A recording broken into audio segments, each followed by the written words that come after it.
We are all aware of this recent attempt at a debate or whatever you want to call it. I've been watching it quite a bit. If you want to learn astrology, I suggest finding someone that is in the public sphere that has some similar placements to you so you can watch and compare yourself with the transit. Ethan Klein is one of those people for me. He has his Pluto at 2 degrees Scorpio. So me and this bud right here, we're both going through a Pluto Pluto square. And even though it's not a competition, it's not, I feel like I'm wearing it a lot better. I feel I'm moving through it in a healthier way. And I want us to compare. I want us to compare my Pluto square and his Pluto square. So first, what is a Pluto Pluto square? So it's known as a transit that only happens once in your life in between the ages of 36 and 41. But the transit itself, the square itself, happens 5 times because of Pluto's journey, because of his retrograde and how slow he moves. So if you have a Pluto square, yes, it only happens once, but it gets illuminated like 5 times. It's a tough titty, and it's not guaranteed to happen to everybody. It's a generational initiation. Remember when I talked about those generational wake-up calls? Yeah. Anyway, Pluto Pluto square is like a slow burning alchemic like crucible. This is the moment when the god of the underworld turns his gaze upon himself, but through you. Pluto governs the realm of power, transformation, death. It rules what's hidden, shadows, the obsessions, the ancestral wounds, compulsions. Pluto forms a square to its own natal position. We are thrust into a confrontation with these forces, especially where we've either tried to control them or where we've tried to ignore them. This isn't a soft transit, it's a breaking point. And I think you saw that through him. The deep restructuring of the psyche. I feel like I am leaning into that and someone else is. You are being asked, where have you inherited these beliefs about power? Are they longer true? Probably not. What obsessions or addictions or attachments keep you from evolving? Where are you still operating from? Fear, control, trauma? Where do you operate from when your soul wants more? That wants something more authentic? Square, as squares do, create inner tension. Part of you that wants to survive flashes with the part that wants to transform. And I want you to really get that in your head because yeah, he pissed me off, but I saw that struggle. Like that man was having a war inside. You could see it in his physical self. We'll break it down personally in a second. I just want to talk about what this is tectonic plate. This is our earthquake. Might be slow, but it is unstoppable and seismic all the same. There's no way you can avoid this initiation. It happens whether you like it or not. But you have the choice whether you surrender to it. Oh boy, I do not think is surrender. This comes at a pivotal life, late 30s, early 40s. This is when you realize, and I'm going to talk more about those midlife points. This is when you realize you're no longer who you were. And neither is the world really. You're no longer who you were, but you are not really yet who you are becoming. This is like a little portal where careers change, relationships change, a lot of stuff shifts. It's not personal, it's not punishment. This is like Pluto purification. Remember when we talked about Chiron? The first 40 years of our life, we have like someone else's set of beliefs, someone else's rules, someone else's idea of power. But we are supposed to figure out our own eventually. Kids become adults. I've been talking about Pluto a lot lately, and you guys are kind of referring to him like the same as the devil. Pluto rules the underworld. He's not a villain. This is not Christianity. He's the keeper of what's buried, okay? He's the keeper of what's sacred and what needs to be reclaimed. During this transit, you are reclaiming your power, and it cannot be the performative kind.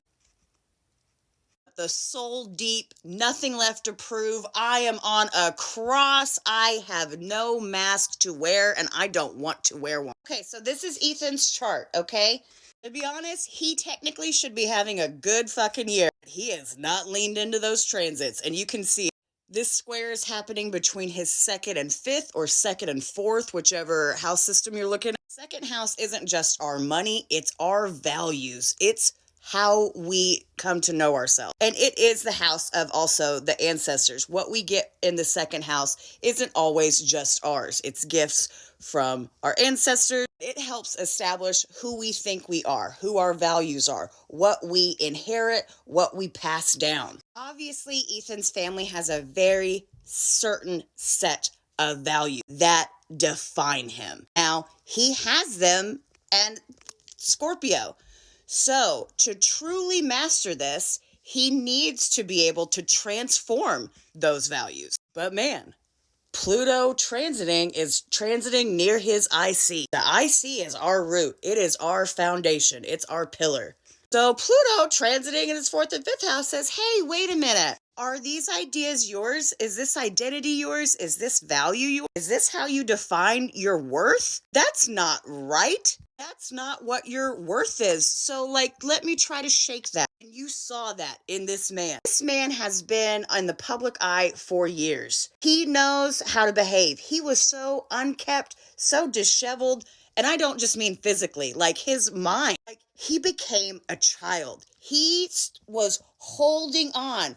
He feels his world is being attacked. And it is, because the world that we were born in changes. I'm experiencing this square in the fourth house and in the seventh house. And I'll talk more about my personal Pluto journey in a different video. But Pluto is transiting my seventh and saying, hey, with who you want to really be, with who you are, maybe the people or the ideas or things that you've committed to aren't the actual way to get there. And I understand that now. I'm going through a deep restructuring. I'm redefining everything. The world is different for me. I am no longer that same little girl that made those same promises. You guys were with me. I just realized that I'm my own boss and I can do readings my own freaking way, that no one can tell me what to do. So instead of me being scared of the changing world, I say, oh, okay, yeah, because that's what it's supposed to do. The world is supposed to change, and if I want to be a part of it, I need to change with it. Also, yeah, duh, I want it to change. I want it to be better for those that come behind me. So I'm going to be a part of this change. I'm going to lead this fight. Ethan is one of those, on the other hand, that is holding on and drowning. He feels a lot of his power, his control is in this identity that the universe is trying to tell him is not real or doesn't serve him anymore and needs to transform for him to continue to be a part of this ever-changing, growing world. I'm going to tell you, Ethan has some chances to change it around with this Pluto-Pluto square and that Pluto retrograde, but if this is how he's acting after a Saturn-Uranus opposition with Black Moon Lilith conjunct, I don't know. I'm going to be honest. This is where the transits get scary. This is where those big guys get a little scary. If you don't surrender to Pluto, it takes a toll. It takes a toll on your health. You can either lean in. I feel like I've been leaning in. Y'all commenting. I look great. I feel great. I'm feeling my thing. You know what I mean? But I had to lean into some changes. The same hair and the same rainbow glasses I couldn't hold on to as my identity when I lost them and freaked out. I had to realize where my strength lies. Anyway, yeah, I could go on and on, but I want you to look at his Pluto square and look at that. I mean, that was just that was sad behavior. It was sad all around. When he called himself a legend, I was like, oh my God, that is a square of the second and fifth. He wants to pass down this world to his kids. This world where he has maintained power and where he holds value. That's just not the fertile ground. Don't be like Ethan.